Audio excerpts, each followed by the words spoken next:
വചനം എന്തു പറയുന്നുവോ അത് അതേപടി അനുസരിക്കുന്നവർക്കാണ് വിടുതലും അനുഗ്രഹങ്ങൾ ലഭിക്കുന്നത്. അനുസരണക്കേട് കാണിക്കുന്നവർക്ക് നന്മയ്ക്ക് പകരം തിന്മ വന്നുകൊണ്ടേയിരിക്കും. യാഗത്തിലല്ല ദയയിലും ഹോമയാഗങ്ങളെക്കാൾ ദൈവ പരിജ്ഞാനത്തിലും ഞാൻ പ്രസാദിക്കുന്നു എന്ന് ഹോശയ്യ പ്രവാചകൻ മുഖാന്തരം ദൈവം നമ്മോട് അരുളി ചെയ്തിരിക്കുകയാണ്. നാം എത്ര തന്നെ നല്ല പ്രവൃത്തികൾ ചെയ്താലും കർത്താവിൻ്റെ ഇഷ്ടം ചെയ്യാത്തവർ ആണെങ്കിൽ ഒരിക്കലും നീതീകരിക്കപ്പെടുകയില്ല. മത്തായി 23:23 പറയുന്നത് ന്യായം, കരുണ, വിശ്വസ്തത ഇവയൊക്കെ ജീവിതത്തിൽ പ്രാവർത്തികമാക്കണമെന്നാണ്. ദൈവമായ കർത്താവിനെ പൂർണ്ണ ഹൃദയത്തോടും പൂർണ്ണ മനസ്സോടും പൂർണ്ണ ശക്തിയോടും കൂടെ സ്നേഹിക്കുന്നതും തന്നെ പോലെ തന്നെ കൂട്ടുകാരനെ സ്നേഹിക്കുന്നതും സകല സർവാംഗ ഹോമങ്ങളെക്കാളും യാഗങ്ങളെക്കാളും സാരമേറിയത് തന്നെയാണെന്നാണ് മർക്കോസ് 12:33 പഠിക്കുവാനായി കഴിയുന്നത്.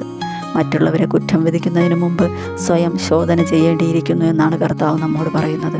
എത്ര കഠിനമേറിയ തെറ്റുകൾ ചെയ്യുന്നവരായാലും അവരെ കുറ്റം വിധിക്കുകയോ അപമാനിതരാക്കുകയോ മാറ്റി നിർത്തുകയോ ചെയ്യരുത്.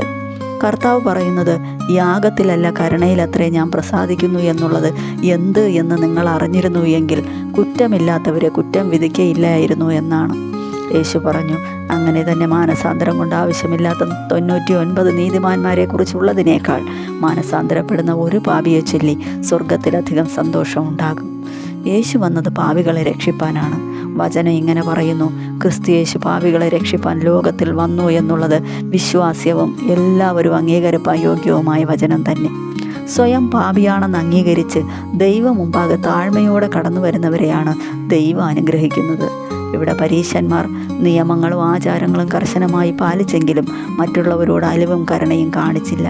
സ്വയം നീതിമാന്മാരാണെന്നും ദൈവം മുമ്പാകെ ഒരു തെറ്റും ചെയ്യാത്തവരാണെന്നും വിശ്വസിച്ചിരുന്ന പരീശന്മാർക്ക് യേശുവിലൂടെയുള്ള രക്ഷ ആവശ്യമായി തോന്നിയില്ല.